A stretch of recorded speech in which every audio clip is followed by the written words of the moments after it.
In this episode, we're going to be going through some questions that we get while we're in the classroom. And how they pertain to chemical behavior, operational decision making, foundational hazmat stuff. We're talking health and exposure.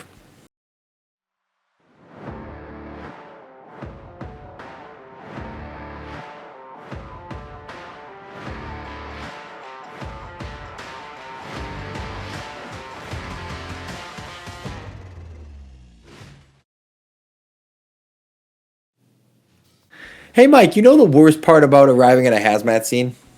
Knowing that certain body parts are going to be sticking to your inner thigh on a hot summer's day. Yeah, well, also uncertainty. You have no idea what's in the air. Yeah, it's a lot of just assuming it's a chemical, and that just doesn't cut it, right? You need answers, and you need them fast. And that's where the Explorer comes in. It's real-time chemical ID and quantification right in the field. Yeah, no more of this. It's probably something bad. It's going to tell you exactly what's there and how much. So you can set up the right control zones like an adult, and you're not going to be a rookie just guessing where to put the tape. That means defensible, qualitative data in just seconds, which is going to make your decision making a hell of a lot easier. And so there's no more waiting around for an answer. It's just solid, life-saving intel. Check out Explore and stop guessing. Go to 908devices.com. You know what stresses me out about hazmat calls? The part where everyone just stands around and says, it smells like something. Yeah. All the guessing. No tactics, all guessing. Teledyne FLIR Defense builds detection tools so we stop doing that. Real sensors for real CBRNE threats. And they've been doing it for over 30 years. They're helping us, the first responder, actually know what we're dealing with.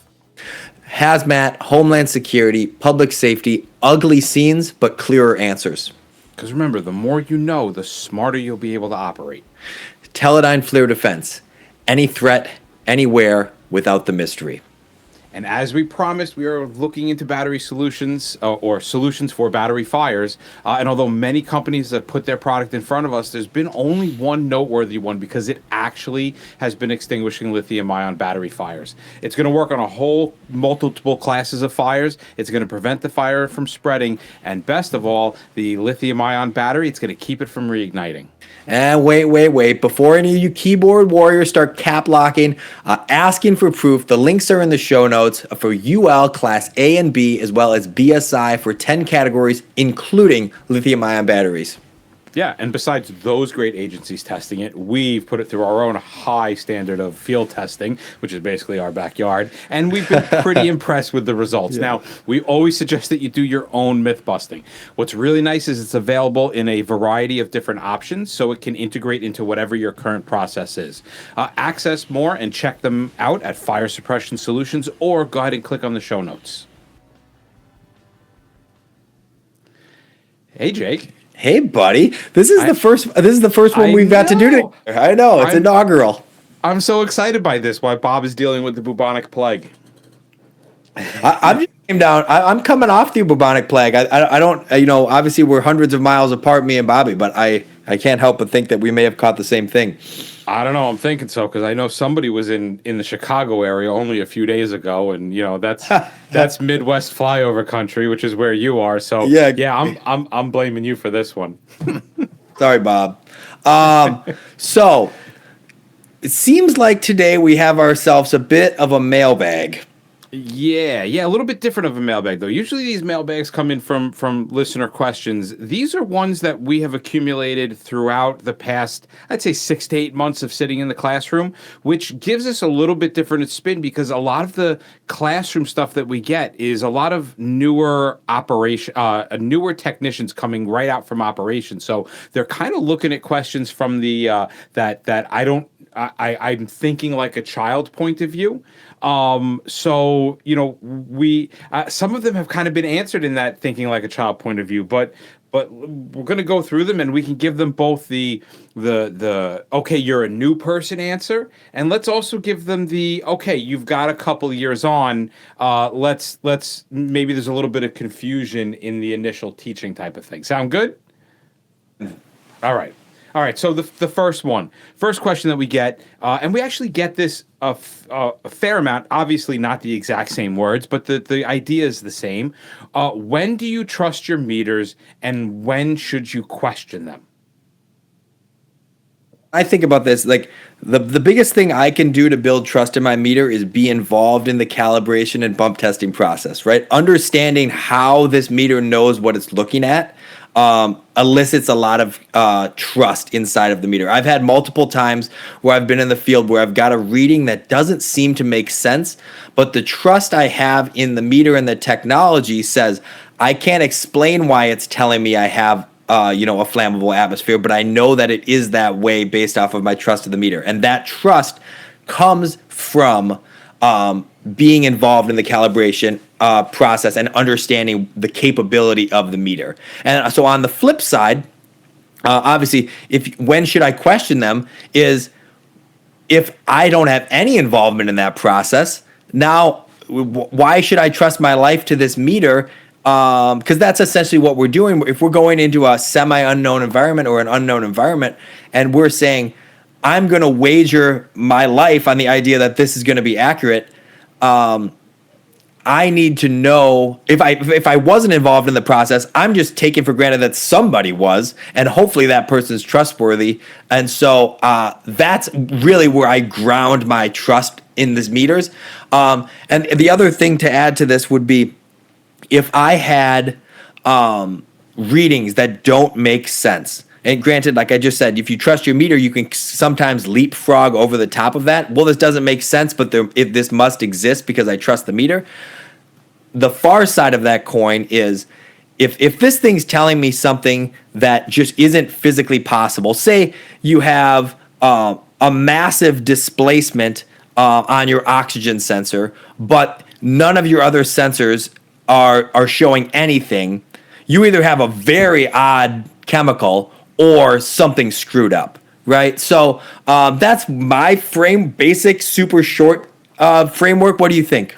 That is, I would have never even come across with that perspective.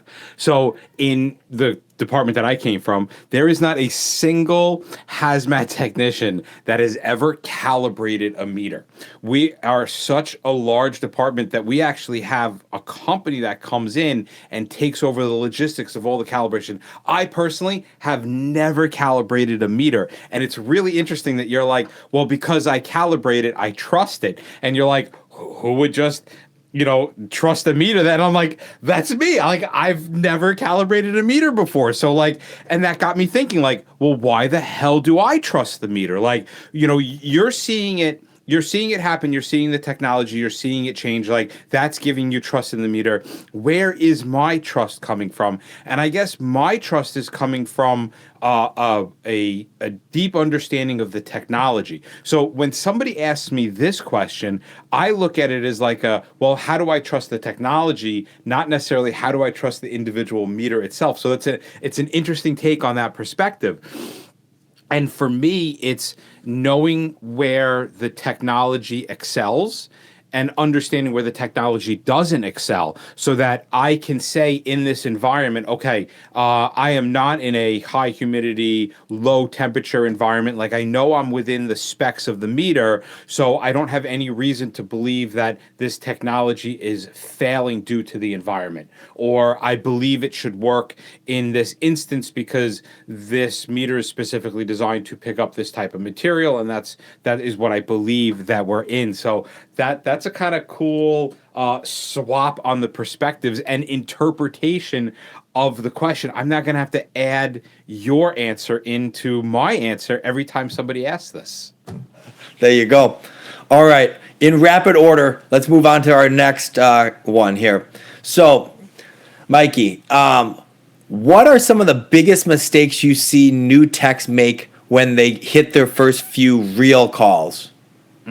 So it's not a mistake as far as oops, I forgot the information. It's stupid things that we don't think about. One of my first mistakes as a new technician was at a subway explosion, going over the air saying that we have readings of VX. When my AP4C or the AP the A2, whatever it was back then, was giving me phosphorus and sulfur. And I was like, oh my God, guys, like we've got VX, which is radio, stuff is good. But I think it's just you come out of tech class and the dots aren't connected yet, right? It's like a probie coming out of probie school, right? We give them an entire year to get off of probation because they've got to connect the dots. And I think a technician coming out just assumes that they know everything they know coming out of hazmat school, and they get on scene and they start getting bombarded with all this information. None of it really makes sense because they haven't taken the time, or they haven't yet had the experience to connect those dots. So I think mistakes happen from I didn't realize that this bit of information and this bit of information were related. Yeah. So to compound on top of that, I think that one of the things that I see most frequently is that people are overthinking it. Right? We go through school and you learn all this information and you do all these scenarios, and all too often, simply built scenarios are like, a train into a highway carrier into a school that's built on top of an Indian burial ground or whatever. It's like, and all too often in hazmat, it's like Frank forgot to tighten the bung cap and it tipped over. And it doesn't mean that it's not a real call. There could be real danger, but the actual solution to the problem doesn't involve any like high level formulas, or it's just a matter of like identifying what the product is, making a PPE plan, solving the mitigation, and moving on with your life. It doesn't have to be outrageously elaborate thing for it to be an adequate solution that solves a real problem that's actually dangerous, but it doesn't have to be, E equals MC squared or something. So how do you teach that in your classrooms, Jake? How do you teach that KISS concept, like that keep it simple, stupid, like where things are actually much more straightforward than we plan them out to be?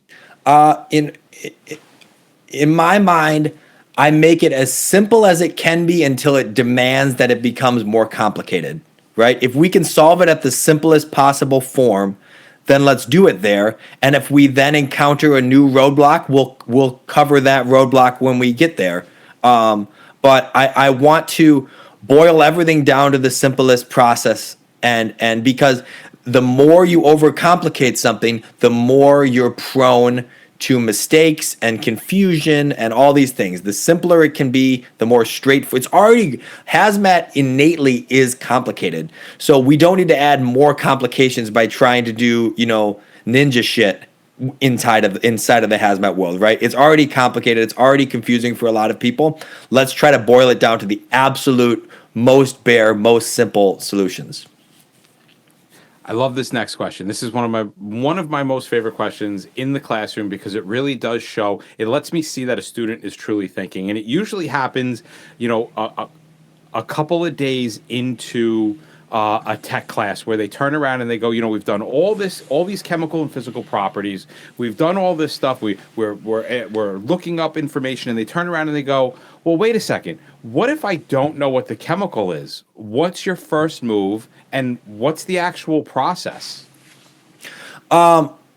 So if we don't know, if straight up we don't know what the chemical is, there's a very big difference between I don't know what the chemical is and I don't know anything about the chemical, right? So that I guess would be the first clarifying question, right? Is if we truly have an absolute unknown, now we just follow into our procedures, which is just like start checking boxes to find information. But say we do have some bit of information, we just don't have an exact identification, right? Do we know its state of matter, right? Do we know any signs or symptoms that anyone that saw this release happen, right? How long ago did it happen? What was going on to cause it to happen? All these things that aren't going to necessarily tell us exactly what it is, but it is going to probably start to build a threat profile in terms of, are we dealing with a toxic gas or a flammable gas or a liquid or a solid or all these things. Without actually identifying the product, we can do a whole, like, identifying is oftentimes completely unnecessary. We need to classify. We put something in one of those DOT hazard classes, and that might be enough to solve the problem without ever even trying to identify it in the first place.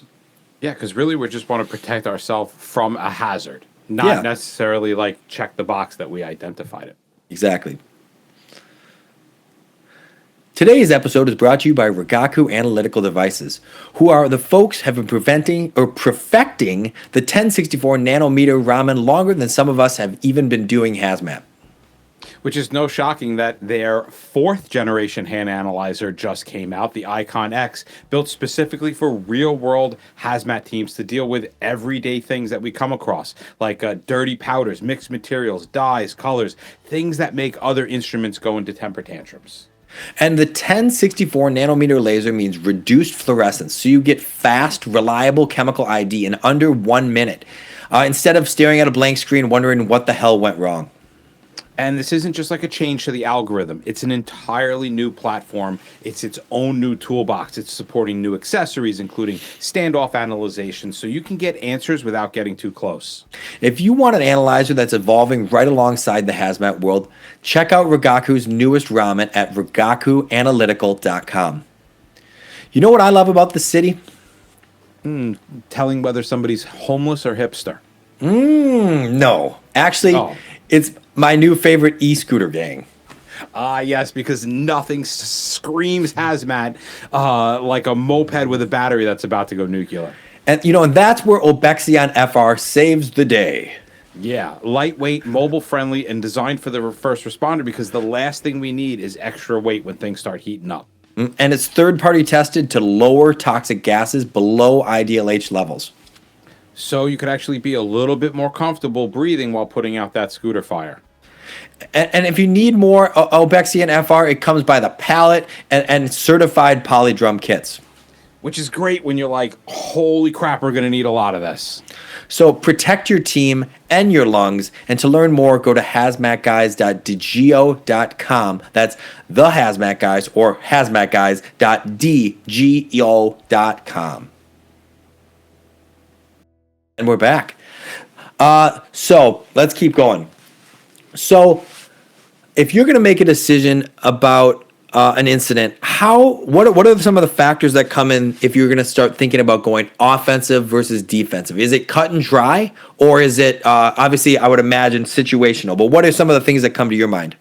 I think it's pretty cut and dry. I think the line between offensive techniques and defensive techniques are getting intimate with the product. And the moment you have to get intimate with the product, the moment the product is going to get all over you, or you have to somehow be involved in the plume or in that immediate area, I think you're looking at offensive techniques. If you can do whatever it is that you can do outside of touching the product, outside of being around, I think you're fine going defensive. And I believe that line is, I now have to touch the product.